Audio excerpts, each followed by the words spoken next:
Mas eu não vou deixar para a semana que vem, não.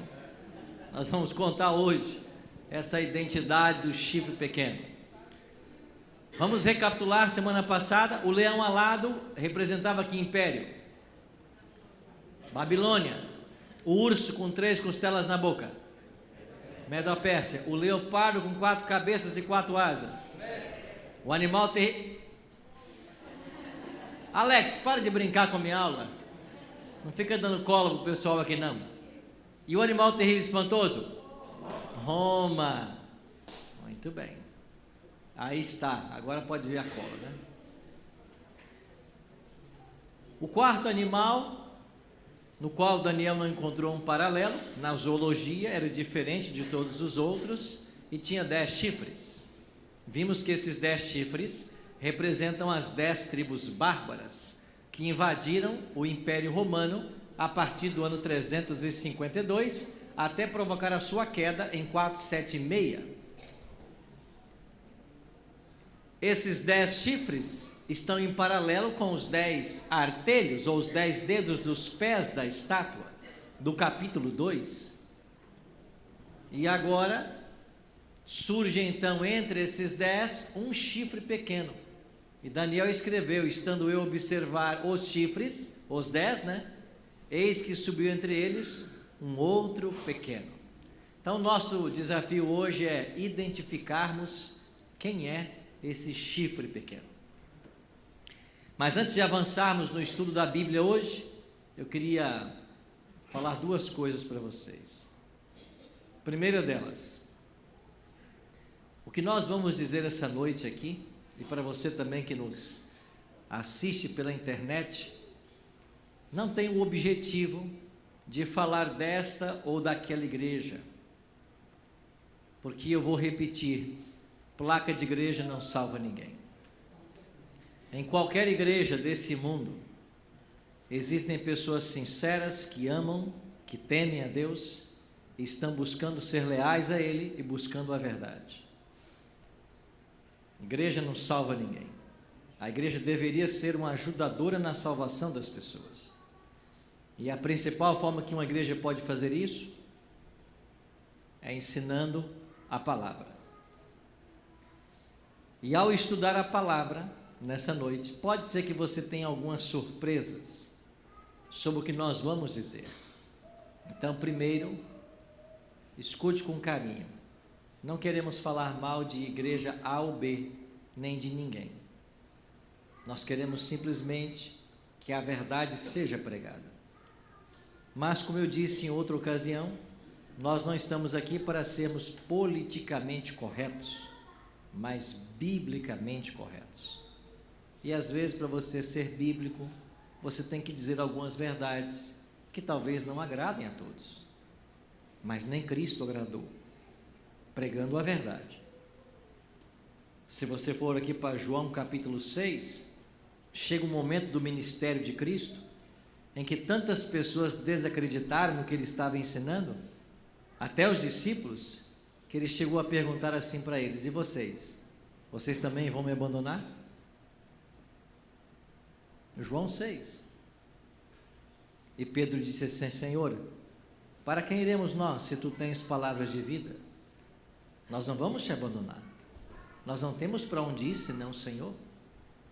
Eu espero que você tenha a mesma atitude hoje.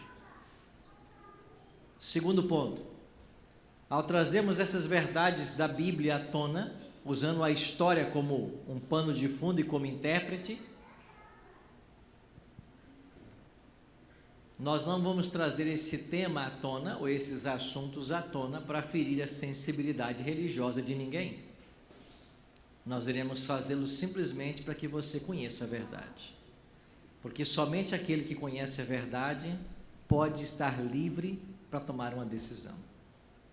Sem conhecê-la, você não está numa condição de tomar uma decisão.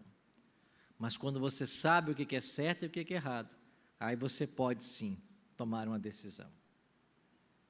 E com todo esse cuidado e esse carinho que todos vocês merecem, nós vamos orar e avançarmos no estudo da profecia do capítulo 7.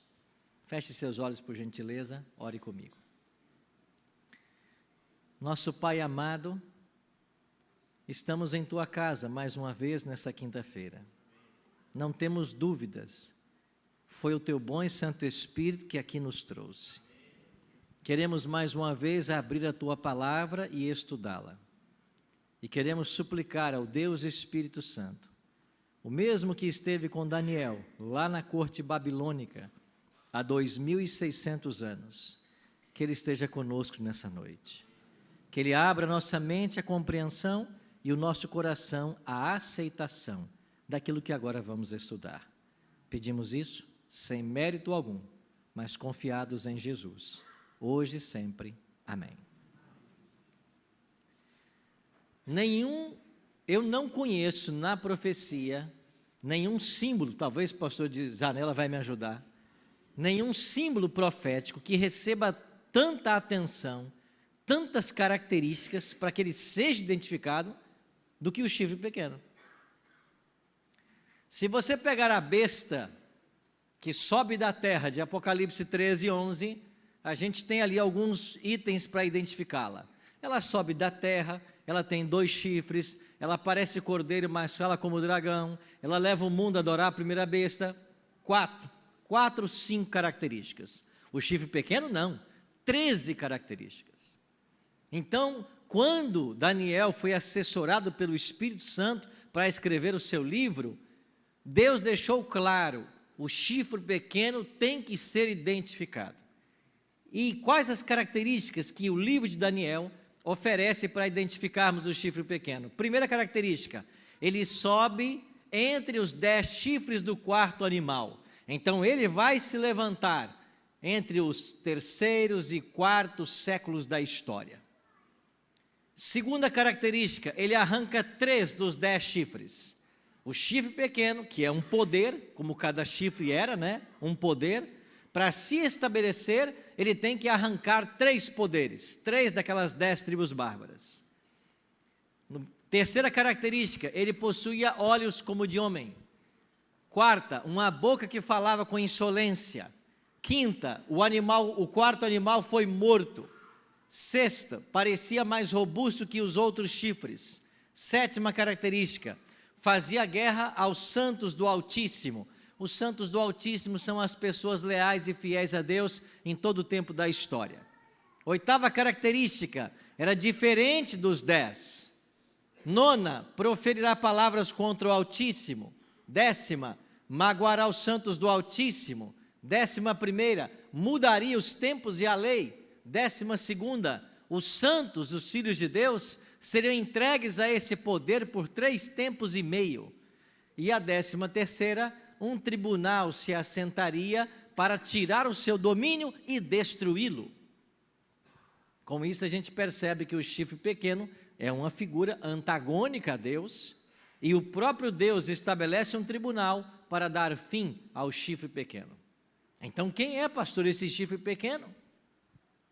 Bom, como nós entendemos de que a Bíblia ela mesma se explica, o próximo passo agora é você entender que esse chifre pequeno que surgiu lá, no mesmo período das 10 tribos bárbaras, ele também atuaria no tempo do fim, e é por isso que Daniel 7 fala do chifre pequeno, e Apocalipse 13 fala de uma besta que sobe do mar. E olhando a intertextualidade desses 2 capítulos, a gente descobre que a Bíblia está falando do mesmo poder. Olha os exemplos. Em Daniel 7, verso 8, o chifre pequeno tem olhos como de homem. Em Apocalipse 13, a besta que sai do mar tem um número de homem. Em Daniel, o chifre pequeno tem uma boca que fala com insolência. Em Apocalipse, tem uma boca que fala com blasfêmia. Em Daniel, o chifre pequeno foi entregue para ser queimado. Em Apocalipse 13, a besta é golpeada de morte. Em Daniel, o chifre pequeno faz guerra aos santos. Em Apocalipse, ele peleja contra os santos. Em Daniel, o chifre pequeno fala palavras contra o Altíssimo. Em Apocalipse, a besta que sai do mar blasfema contra Deus. Em Daniel, o chifre pequeno muda os tempos e a lei. Em Apocalipse, ele difama o tabernáculo. Em Daniel, o chifre pequeno age por 3 tempos e meio. E em Apocalipse, ele age por 42 meses. E você vai descobrir hoje que 3 tempos e meio é exatamente igual a 42 meses. Por quê? Porque o que é tempo na profecia? É anos. Como é que a gente prova isso na Bíblia? Está aqui em Daniel 11:13. Daniel 11:13 diz assim: ao cabo de tempos, isto é, de anos, um tempo, um ano. 3 tempos e meio, 3 anos e meio. 3 anos e meio tem 42 meses. 12, 24, 36, mais 6, 42. Você percebe que o chifre pequeno de Daniel capítulo 7 é a mesma besta que sobe do mar em Apocalipse 13? E se lá em Daniel foi profetizado o seu surgimento por volta do 3º, 4º século, em Apocalipse fala da sua obra nos dias atuais, no momento em que estamos vivendo. Isso quer dizer que o chifre pequeno interessa-nos muito. Mas pastor, quem é o chifre pequeno? Bom, para que você não diga que os adventistas estão dizendo isso, eu queria começar com Martinho Lutero, o grande reformador do século XVI. Eu tenho em casa todas as obras de Lutero. Eu sou apaixonado por esse homem, por sua dedicação à palavra de Deus. E eu tenho uma de suas coleções, que são os escritos de 1520, e nessa coleção, que possui só ela 12 volumes, no 2º volume, Martinho Lutero escreveu: agora vêm eles e fazem do Papa um representante do Cristo exaltado no céu. E vários permitiram que o diabo os dominasse a tal ponto que chegaram a crer que o Papa estaria acima dos anjos no céu e lhes daria ordens, o que na realidade são as verdadeiras obras do verdadeiro anticristo. Para Lutero, esse poder de Daniel e de Apocalipse é o anticristo. E o anticristo, como ele determina aqui, é o papado. Não é o Papa, porque o Papa não viveu tanto tempo. E a profecia fala que esse poder dominaria por séculos, como veremos hoje. Então não é uma pessoa, é um sistema, o sistema papal. O chifre pequeno de Daniel 7 e a besta que se levanta do mar, de acordo com Martinho Lutero, é o sistema papal. Vamos avançar 200 anos na história e vamos chegar a Isaac Newton. O que Isaac Newton disse sobre esse assunto? Eu tenho aqui em minhas mãos um livro de Isaac Newton, esse que foi publicado em 1733. Esse livro, As Profecias de Daniel e Apocalipse. Isaac Newton, ainda que tenha sido um grande cientista,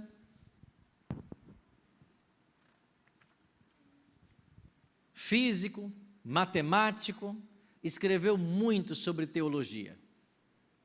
E aqui na página 80 e 81 do seu livro, Isaac Newton escreveu: os reis, falando dos 10 chifres, representam os reinos, como já ficou dito. Portanto, o chifre pequeno é um pequeno reino. Era um chifre da 4ª besta e arrancou 3 dos primitivos. Por isso devemos procurá-los entre as nações do Império Latino, depois do aparecimento dos 10 chifres. Mas era um reino como um rei diferente dos outros, tendo uma vida ou alma que lhe era peculiar, com olhos e boca. Por seus olhos era vidente, e por sua boca falando insolências e mudando a lei e os tempos, era ao mesmo tempo então um profeta e um rei. Tal vidente, profeta e rei é a igreja de Roma.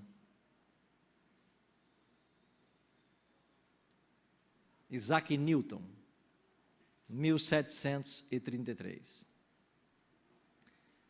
A pergunta que eu faço para você hoje é: estaria ou estariam Martinho Lutero e Isaac Newton corretos na sua interpretação bíblica, profética, eu não tenho tempo para analisar com vocês as 13 características que a Bíblia apresenta do chifre pequeno, mas eu selecionei 4, devido ao nosso tempo. Primeira delas, versículo 8, Daniel 7, verso 8. Estando eu a observar os chifres, eis que entre eles subiu outro pequeno, diante do qual 3 dos primeiros chifres foram arrancados. Para que o papado pudesse se estabelecer, 3 dos 10 chifres tiveram que ser arrancados. Ao olharmos para a história secular, os documentos da história nos dizem que das 10 tribos bárbaras que invadiram o Império Romano, 7 delas se submeteram à autoridade do bispo de Roma, 3 não. Quais não se submeteram? Os vândalos, os érulos e os ostrogodos. Essas tribos não se submeteram. E por que não se submeteram? Porque eram arianas. E o que é ser ariano? É alguém que crê em Arion, um herege do 2º século. Então elas eram arianas, acreditavam no ensino de Arion e não se submeteram ao bispo de Roma. Para que o papado pudesse se estabelecer como um poder, ele precisava então derrotar essas 3 tribos, e com o apoio das outras 7, que futuramente organizariam as primeiras 7 nações europeias, eles conseguiram expulsar essas tribos do território italiano. E a última tribo a ser vencida foram exatamente os ostrogodos, no ano 538 da nossa história. Para ser exato, no mês de fevereiro de 538. Então, para que o chifre pequeno, que é identificado como o papado, se estabelecesse, essas 3 tribos tiveram que ser derrotadas. E a história mostra exatamente isso. Quer dizer que Daniel, 600 anos antes de Cristo, já estava falando de um evento que teria lugar há 1100 anos no futuro, quando essas 3 tribos bárbaras seriam destruídas. E elas o foram. Segunda característica, o chifre pequeno tem uma boca que fala com insolência. A besta que sai do mar, em Apocalipse 13, também tinha uma boca que proferia arrogâncias e blasfêmias. Aí vem a pergunta: quais são essas blasfêmias que esse poder fala? Eu vou separar só 2 hoje.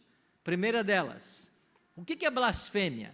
Em Marcos capítulo 2, versos 5 em diante, o texto diz assim: vendo-lhes a fé, Jesus disse ao paralítico: filho, os teus pecados estão perdoados. Mas alguns dos escribas estavam assentados ali e arrazoavam em seu coração: por que fala ele deste modo? Isto é blasfêmia. Quem pode perdoar pecados senão um, que é Deus?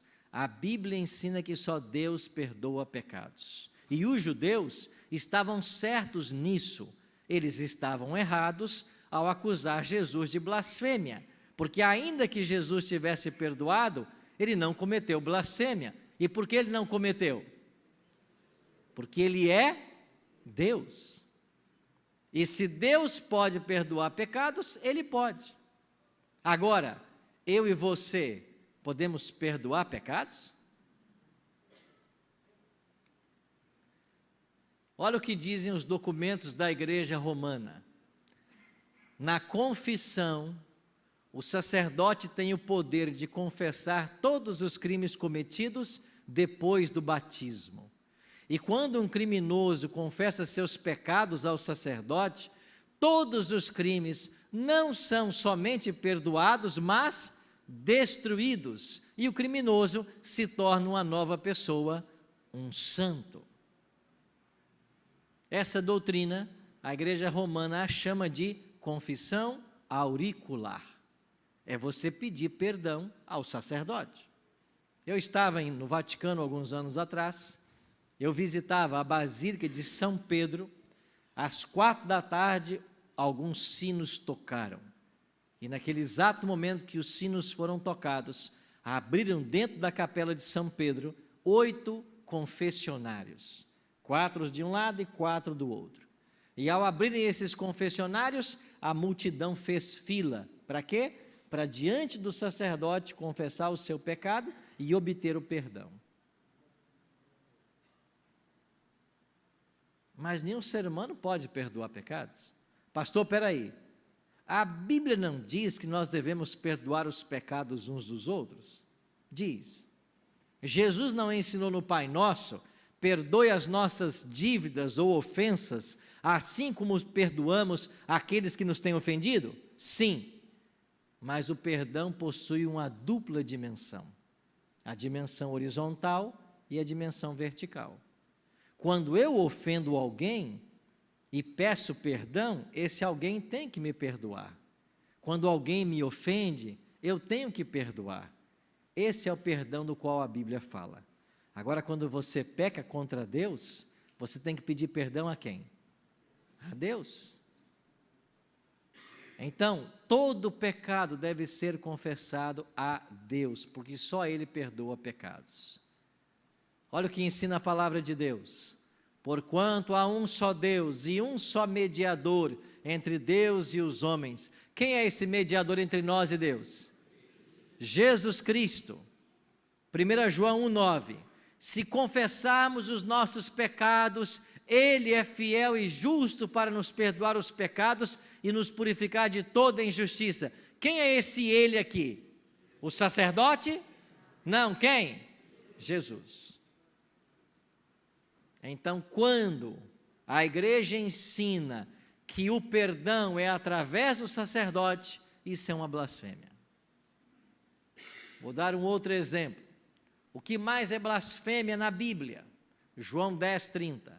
Eu e o Pai somos um, declarou Jesus. Novamente, pegaram os judeus em pedras para lhe atirar. Disse-lhes Jesus: eu tenho vos mostrado muitas boas obras da parte do Pai. Por qual delas me apedrejais? Responderam-lhe os judeus: não é por boa obra que te apedrejamos, e sim por causa da blasfêmia, pois, sendo tu homem, te fazes Deus a ti mesmo. Os judeus estavam certos em dizer que quem se declara Deus blasfema? Sim, mas estavam errados em acusar Jesus, porque Jesus de fato é Deus. Por isso ele podia dizer: eu e o Pai somos um. Agora, qualquer ser humano que pretenda ser Deus aqui na terra, é lógico que ele está blasfemando. O que dizem os documentos da Igreja Romana? Papa Leão XIII. Nós, os papas, temos sobre a terra o lugar do Deus Todo-Poderoso. Dicionário Eclesiástico Católico, no artigo Papa de Lícius Ferrari. O Papa é de tão grande dignidade e exaltado que ele é, não um mero homem, mas como se fosse Deus e substituto de Deus. O Papa é de tão grande autoridade e poder que ele pode, escuta com atenção, o Papa tem tão grande poder e autoridade, diz a Igreja, que ele pode, se ele quiser, modificar, explicar e interpretar as leis divinas. Ele pode mudar a lei de Deus. Os documentos da Igreja dizem isso. E o texto continua: o que quer que seja que Deus ou o Redentor faça, o Redentor aqui é Cristo, o vigário pode fazer sem nada contrariar a fé. O que quer que Deus faça, o Papa pode fazer. Se Deus pode perdoar pecados, ele também pode. Se Deus mudasse sua lei, ele também poderia. Isso é blasfêmia. Tem baiano nessa noite aqui? Tem baiano. Lá atrás tem mais baiano. Lá em cima tem baiano. Conhecem o conterrâneo de vocês, né? Esse soteropolitano Rui Barbosa. Né, Jorge? Lembrou dele, né? Um dos maiores juristas que esse país já conheceu. Uma mente privilegiada. Rui Barbosa estava certa vez na Alemanha, e na Alemanha ele entrou em contato com esse livro, O Papa e o Concílio. Eu trouxe o livro. A pessoa que escreveu esse livro não podia nem se identificar, então ele usou um pseudônimo de Janus. O que fez esse homem nesse livro? Ele reuniu vários documentos da igreja falando da autoridade que o Papa tinha, que a igreja atribuía ao Papa. E quando Rui Barbosa percebeu que esses documentos, eles estavam confrontando o direito de liberdade religiosa, de livre expressão, ele ficou tão abismado com o que ele leu, que ele resolveu traduzir isso para o português. E foi ele quem traduziu a obra do alemão para o português. Acontece que ele fez mais, ele preparou um prefácio para a obra. Só que o prefácio ficou tão grande que teve que ser publicado num outro volume, maior que a obra original. O prefácio de Rui Barbosa ficou maior que a obra original. Aí no prefácio, escrito por Rui Barbosa, na página 131, Rui Barbosa faz menção a um documento que está no volume 2, que é a obra original. Há vários artigos da fé pregados pela igreja. E num artigo aqui,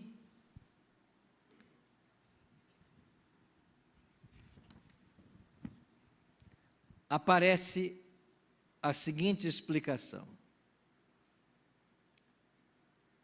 confessamos e cremos que o pontífice romano é o vigário de Jesus Cristo, que pode, à sua vontade, absolver os homens do pecado, preservá-los do inferno ou enviá-los para lá. Ele tem o poder, tanto livra quanto envia. Artigo 5º. Confessamos que o Santíssimo Padre deve receber as honras divinas, e isso com as genuflexões mais profundas, como ante ao próprio Cristo. O que é genuflexão? Ajoelhar-se diante do Papa, como estando diante do próprio Deus. Artigo 11º. Confessamos que o pontífice romano tem o poder de alterar as Escrituras, acrescentá-las ou diminuí-las segundo a sua conveniência. Mais uma vez, os documentos alertam de que a igreja tem o poder, ou que o Papa tem o poder de alterar as Escrituras, se assim ele o desejar. Terceira característica: foi-lhe dada uma boca que proferia arrogâncias e blasfêmias, e autoridade para agir quanto tempo? 42 meses. Em Daniel 7:25, temos aí o texto: proferir palavras contra o Altíssimo, magoar os santos do Altíssimo, e os santos lhes serão entregues nas mãos por um tempo, 2 tempos e metade de um tempo. Se nós pegarmos em Apocalipse o mesmo poder representado pelo dragão, esse poder vai perseguir a mulher, que é a igreja, por 1260 dias. Apocalipse 12:6. Então, as expressões 3 tempos e meio equivalem a 3 anos e meio. 3 anos e meio é igual a 42 meses. E cada mês multiplicado por 30, porque o calendário dos hebreus possuía 30 dias exatos, nós chegamos a 1260. Então, a Bíblia, quando fala de 3 tempos e meio, 42 meses ou 1260 dias, ela está falando de um mesmo período profético. Cada dia na profecia representa um ano literal. Isso está lá em Números 14:34 e Ezequiel 4:6 e 7. Isso quer dizer que o papado atuaria na história por 1260 anos. Daniel disse isso 600 anos antes do nascimento de Jesus Cristo. O chifre pequeno vai atuar por 1260 anos na história. Pois bem, o que aconteceu em 538? O papado expulsou a última tribo ariana de Roma. Ali começou sua supremacia.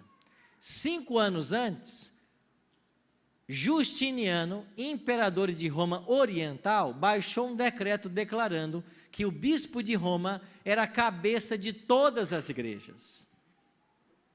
É por isso que em cada cidade havia um bispo romano, mas o bispo de Roma tinha proeminência por ser a capital do império e a cidade mais influente. Então todos os bispos passaram agora a se submeter ao bispo de Roma, e ele foi nomeado cabeça de todas as igrejas, em lugar do Cristo. E agora todo mundo passou a chamar o bispo de Roma de pai, em italiano, Papa. Então, 533 é um decreto, mas ainda havia um empecilho para que o poder se estabelecesse de forma unida. Faltava e expulsaram a última tribo.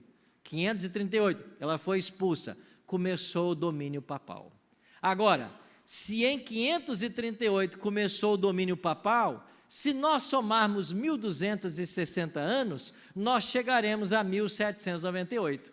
Isso quer dizer que em 1798, algo teria que acontecer para tirar o domínio do Papa.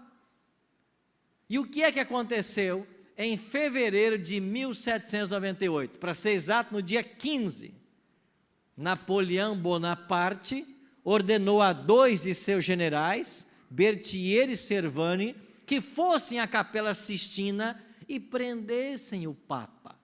E o Papa Pio VI foi preso no dia 15 de fevereiro de 1798, exatamente 1260 anos depois que ele conseguiu expulsar a última tribo da Itália e estabeleceu o seu poder.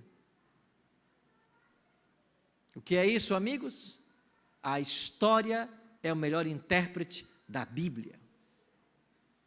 A história não falha, a profecia não falha, e a história comprova a profecia. Napoleão Bonaparte nunca imaginou que ao ordenar a prisão de um papa, ele estaria cumprindo uma profecia. E aí terminou o domínio papal. Lá em Apocalipse 13, a profecia diz que uma das suas cabeças seria golpeada de morte. Esse golpe mortal foi a prisão do Pio VI em 1798. Agora, dentro desses 12 séculos em que a igreja dominou, houve trevas espirituais, teológica e perseguições. E você que é um pouco mais antigo, vai se lembrar que até poucos anos no Brasil, a missa era celebrada em latim e ninguém entendia nada. Por quê? Porque é estratégia da igreja manter os membros no seu lugar, como eles dizem, os leigos, para que cada vez mais eles dependam do clero. Só que a Bíblia não faz divisão entre leigos e cleros. Essa divisão ela é satânica. Por quê? Porque você não precisa de um pastor para ir a Deus. Você tem acesso direto ao Pai. Você não precisa de ninguém. Pela morte de Cristo na cruz, Ele conquistou para você o direito de ir pessoalmente no trono do Altíssimo, na presença de Deus. É uma estratégia satânica colocar alguém para depender dos outros para a sua salvação. Você tem que buscar a sua salvação. Você tem que buscar tirar suas dúvidas. Você tem que buscar conhecimento. Você tem que tomar suas decisões. A função dos líderes religiosos deveria ser ajudar o povo na sua caminhada. Infelizmente isso não acontece, especialmente no Brasil. Outro dia eu estava em São Paulo, domingo de manhã, eu tinha um compromisso depois do almoço, e eu pensei, o que eu vou fazer hoje? Eu disse assim, eu vou numa igreja, vou adorar a Deus em alguma igreja aqui nesse domingo que eu achar aberta. E eu cheguei ali no centro de São Paulo, numa grande igreja. Quando eu entrei lá, eu percebi o tamanho da igreja, 6.000 assentos, ar-condicionado central, circuito interno de TV, era a ocasião do dia dos namorados, e aí quando eu cheguei, alguém na recepção disse, olha, aqui tem uma câmera, se você quiser gravar uma mensagem para sua namorada, para sua esposa, você grava, no final do culto já leva para ela a mensagem em vídeo. Eu disse, que igreja sofisticada, né? Me sentei aí no banco e esperei o momento do culto, da adoração, do estudo da palavra, e quando chegou a hora do sermão, do estudo da palavra, 4 pastores entraram, um atrás do outro. Eles falaram mais ou menos 40 minutos. Quantas vezes a Bíblia foi aberta? Nenhuma. Não se abriu a Bíblia. Mas sabe qual foi o teor da pregação dos 4 pastores? Dinheiro. Mas a Bíblia não foi aberta. Quando terminou o culto, eu fui um dos primeiros a sair, cruzei a avenida, e enquanto eu aguardava um amigo que viria me pegar, eu vi aquela multidão descendo as escadarias da igreja, e eu me lembrei de um texto falado pelo próprio Cristo. Ovelhas que não têm pastor. A multidão foi ali em busca do Senhor. A multidão estava ali para adorar a Deus e para aprender a palavra. Mas aqueles que deveriam ser os pastores, que ensinassem a palavra, não tinham compromisso com a palavra. É por isso que, vez por outra, eu encontro alguém por aí que diz ser cristão, mas quando você faz 1 ou 2 perguntas, você percebe que o nível de conhecimento bíblico é quase zero. A culpa não é dessas pessoas. A culpa são dos líderes, que têm a oportunidade em cada culto de ensinar a palavra, mas não ensinam. E talvez você está aqui nessa quinta-feira à noite, ou você que me assiste pela internet, você está se perguntando assim, eu estou há tantos anos dentro de uma igreja e eu nunca ouvi falar sobre esse assunto. Mas aqui você vai ouvir. Você sabe por quê? Porque a igreja adventista tem um compromisso com a palavra. O nosso compromisso começa em Gênesis e termina em Apocalipse. Aqui você vai ouvir. Às vezes não será confortável, mas assim como o médico, que às vezes que tem que cortar ou até amputar para salvar a vida, pode ser que um momento ou outro você não fique satisfeito com a nossa fala de pastores, mas a gente quer ajudar você. Nós queremos a sua salvação. E você só pode ser salvo se você for liberto pela verdade. Você não pode ficar nas trevas, não pode ficar na ignorância. Nesses 12 séculos, a igreja romana fez o que bem quis. Eu visitei a cidade de Constança, na Alemanha, e lá no lago de Constança, em frente ao lago, está essa imagem. Aí está o lago de Constança, e aqui está a imagem de uma prostituta, e ela fica ali girando. Está percebendo que ela está girando? Ela está girando o tempo inteiro. E eu estava com um professor meu de teologia, nosso professor, Dr. Alberto Tim, e ele fala alemão, e nós nos aproximamos de 2 cidadãs alemãs que por ali estavam, e perguntamos para elas, escuta, o que representa essa mulher aqui? E ela disse, vocês não sabem da nossa história? Essa mulher aqui é uma prostituta, porque aqui nessa cidade de Constança, dos anos 1414 a 1418, aconteceu o concílio de Constança, e esses que ela tem na mão, numa mão ela segura o imperador, e na outra mão ela segura o papa. E por que essa prostituta tem em suas mãos o imperador e o papa? Porque todos estavam envolvidos com ela nesse concílio de 1414.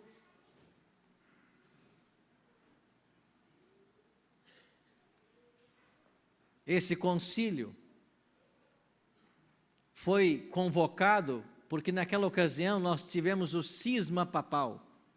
O cisma papal foi porque numa única ocasião você tinha 3 papas. Um papa centrado no trono em Roma, um outro papa centrado no trono em Turim e um outro papa francês lá em Avignon. Só que cada papa dizia ser ele o legítimo papa. Então foi a única vez na história que tivemos 3 papas. Então a igreja convocou um concílio para resolver o problema do cisma papal. E o que fez a igreja? Ela depôs os 3 papas e nomeou um outro chamado Martinho V em seu lugar. Mas esse concílio ficou famoso não só pela resolução do cisma papal, mas porque esse concílio condenou à fogueira 2 heróis da Idade Média, John Hus e Jerônimo de Praga. Esses homens foram condenados aí, em Constança, e eles foram levados a uma praça que está a uns 3 quilômetros dessa imagem, e lá na praça eles foram queimados vivos. Se você for à praça hoje, lá existe uma enorme pedra, e de um lado da pedra está escrito John Hus, do outro lado da pedra, Jerônimo de Praga, porque a pedra marca o exato local onde esses homens de Deus foram queimados vivos. E por que queimados? Porque eles não aceitavam as heresias que a igreja estava ensinando, porque eles amavam a palavra de Deus, porque eles quiseram ensinar a Bíblia apenas, por isso foram parar na fogueira. Nesses 12 séculos, segundo os historiadores, e eu acho que temos algumas obras aqui, não está aqui, Alex? Os historiadores, Fox, Lehman. Aí está, por exemplo, esse livro, o Livro dos Mártires. Esse Livro dos Mártires conta que nesses 12 séculos de história de supremacia papal, morreram cerca de 150 milhões de cristãos. Por quê? Porque eles amavam a palavra. Entre esses estavam os valdenses. Eu visitei a casa dos valdenses, lá no norte da Itália e sul da França. Um povo que vivia da agricultura, um povo pacífico, que amava a Bíblia. Eles traduziram toda a Bíblia do latim para a língua deles. Antes que a Bíblia fosse traduzida para o alemão, por Lutero, ou para o inglês, por Wycliffe, eles já tinham a Bíblia na sua própria língua. E sabe o que fazia o papado? Mandava seus soldados para aqueles vales, para os Alpes, e matava esses valdenses. Eu visitei uma caverna, onde 150 foram mortos num só dia. Eles usavam essa caverna como igreja, ali eles cultuavam. Chegou os soldados do império, eles taparam a boca da caverna e por um orifício superior eles jogaram tochas e mataram todos esses 150 queimados. Por quê? Porque não submetiam à autoridade dos papas. No 12º século, estabeleceu-se a pior de todas as estratégias ou estratagemas desse poder, o Tribunal do Santo Ofício, ou, como você conhece, a Santa Inquisição, onde a igreja declarava herege quem ela queria, e daí as famílias eram mortas. 12 séculos de trevas e perseguição. Última característica, e com isso eu encerro. E cuidará, Daniel 7:25, em mudar os tempos e o quê? Como que esse poder mudou a lei de Deus? É simples. Excluíram o 2º mandamento, mudaram o sábado para o domingo e dividiram o 10º em 2, porque como tiraram o 2º, ficaram com 9. Aí precisava dividir o 10º em 2 para eles voltarem agora a ter 10 mandamentos. Aqui está o meu catecismo, edição típica do Vaticano. E se você pegar o catecismo, aqui no artigo 2174, diz assim: Jesus ressuscitou dentre os mortos no primeiro dia da semana. Está correto, isso é bíblico. Enquanto o primeiro dia, o dia da ressurreição de Cristo, lembra a primeira criação, enquanto o oitavo dia que se segue ao sábado, oitavo dia? Não existe um oitavo dia. Quando termina o sétimo, volta ao primeiro. Mas a mente já começa a ser confundida aqui. Enquanto o oitavo dia que se segue ao sábado significa a nova criação, inaugurada com a ressurreição de Cristo. Para os cristãos, esse dia tornou-se o primeiro de todos os outros, o primeiro de todas as festas, o dia do Senhor, o Dies Christi.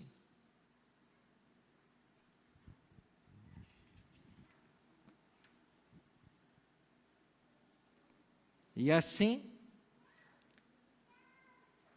o catecismo ensina que esse dia foi mudado do sábado para o domingo, porque o Papa tem o poder de mudar. O sábado, no artigo 2189, foi o sábado que representava o término da primeira criação, é substituído pelo domingo, que lembra a criação nova, inaugurada com a ressurreição de Cristo. Quem é que mudou o sábado para o domingo? A Igreja Romana. Se você for nas edições paulinas e comprar essa carta apostólica de João Paulo II, o dia do Senhor, Dies Domini em latim, você vai ver que João Paulo II explica por que a igreja mudou o sábado para o domingo, em homenagem à ressurreição de Cristo. Isso é um documento do Papa. Ele está dizendo que a igreja fez isso porque ela tem autoridade para fazer. Pastor, eu não acredito que a igreja fez isso. Bom, a igreja diz que fez, mas quer uma prova a mais? Olha para essa tese aqui, ó.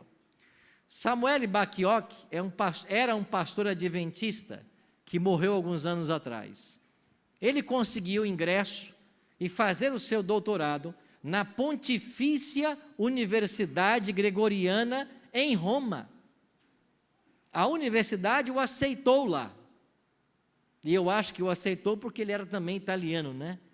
Ele tinha duas cidadanias, italiano e americano. Então eu acho que por isso eles o aceitaram. E qual foi a tese que ele escolheu defender lá em Roma, na Universidade Gregoriana? From Sabbath to Sunday. Do sábado para o domingo. Uma investigação histórica do surgimento da observância do domingo no cristianismo primitivo. Sabe o que Samuel Bacchiocchi defendeu? Que a mudança do sábado para o domingo foi operada pela igreja romana. Essa é a sua tese, do sábado para o domingo. E sabe o que aconteceu em 1977? Ele foi aprovado o seu doutorado em magna cum laude. E eles publicaram a tese dele. E quando eu tenho uma cópia original em casa. E quando a tese foi publicada, ela nasceu com o imprimato do Vaticano. Ou seja, o Vaticano deu o seu selo, dizendo que o que ele está declarando nessa tese é verdade. Agora deixa eu abrir um parêntese. Eu já disse que eu adoro parêntese, né? Você vai encontrar por aí muitos cristãos criticando a Igreja Católica porque fazem isso, aquilo e aquilo, mas estão todos atrás da Igreja Católica santificando o dia de domingo. Todos seguindo o catolicismo, observando o domingo como um dia santo. Aí eu te pergunto, pegue a sua Bíblia, me mostre um só texto, que diga que o domingo é um dia santo. Um só. E você não tem. Mas eu dou para você 104, que falam sobre o sábado e a sua santidade. Você quer ficar com quem? Com a Bíblia ou com a tradição? É escolha sua. Jesus disse, não penseis que eu vim revogar a lei. Eu não vim revogar, eu vim cumprir. E lá em João 14,15 ele declarou, se vós me amais, guardareis os meus? Leia comigo esse texto. Se me amais, guardareis os meus? A gente não guarda mandamento para ser salvo. A gente não guarda sábado para ser salvo. Nós guardamos porque nós fomos salvos. A gente não obedece à lei porque quer ser salvo. A gente é salvo para guardar a lei. Esse é o sinal de nossa obediência. É um sinal de nossa salvação. Você entende como que o chifre pequeno atua ainda em nossos dias? E como que as pessoas estão equivocadas com relação a vários temas fundamentais da Bíblia? Talvez você não gostou de muitas coisas que eu falei. E você será tentado a nunca mais voltar nessa igreja. Porque o diabo não quer que você volte. Porque o Espírito Santo tem feito um trabalho na sua vida. Ele quer libertar você de tudo que você aprendeu errado. Eu queria terminar contando uma última história. No século XIX,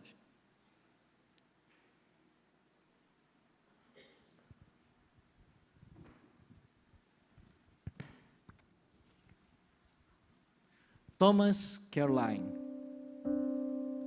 começou a escrever um livro, A História da Revolução Francesa.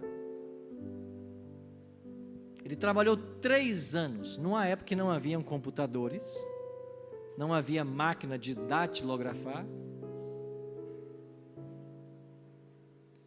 e ele preparou um manuscrito de 1.500 páginas, e mandou para um amigo dele chamado John Stuart Mills, para que esse amigo revisasse a obra e a publicasse. Mills pegou as 1.500 páginas manuscritas, levou para sua casa e colocou lá dentro de um cesto, para que à noite pudesse revisá-los, à luz de lareira. Mills fez uma viagem, e a empregada da casa, vendo aquelas folhas num cesto, achou que era refúgio, achou que era papel para esquentar a lareira, e pegou as 1.500 páginas de Carlyle e queimou.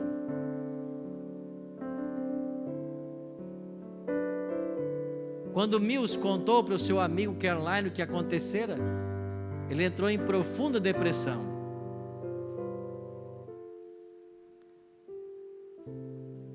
Fechou a janela de sua casa, baixou as cortinas e perdeu a vontade de viver. 3 anos de trabalho, 1.500 páginas manuscritas, queimadas. Um dia ele levantou a cortina de sua casa e viu do outro lado da rua um muro que havia caído por uma forte chuva. E lá começou a ir um pedreiro. E durante 3 semanas, 8 horas por dia, tijolo por tijolo, o pedreiro reconstruiu aquele muro que havia caído. Carlyle pensou: se esse homem pôde reconstruir esse muro, tijolo por tijolo, eu também vou refazer a minha obra. E ele gastou mais 2 anos da sua vida para reescrever o que ele havia perdido. E depois, finalmente, foi publicado esse clássico da literatura francesa, A Revolução Francesa, de Thomas Carlyle. E ele aprendeu uma lição na sua vida: todo mundo pode recomeçar. Você pode recomeçar. Se você se frustra com alguma coisa que você aprendeu da forma errada, você pode recomeçar. Se você não entendeu por que as coisas aconteceram até aqui como aconteceram, você pode recomeçar. E hoje é um bom dia para você recomeçar. Nós vamos ter uma música agora. E enquanto ouvimos essa música, eu queria fazer um convite especial para você.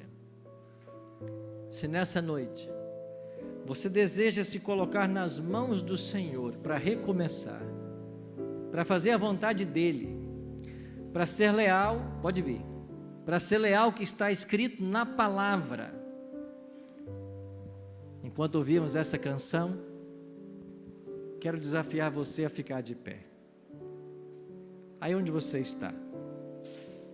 Mas se você ficar de pé, é porque você está dizendo para Deus assim: eu quero ser leal à tua palavra.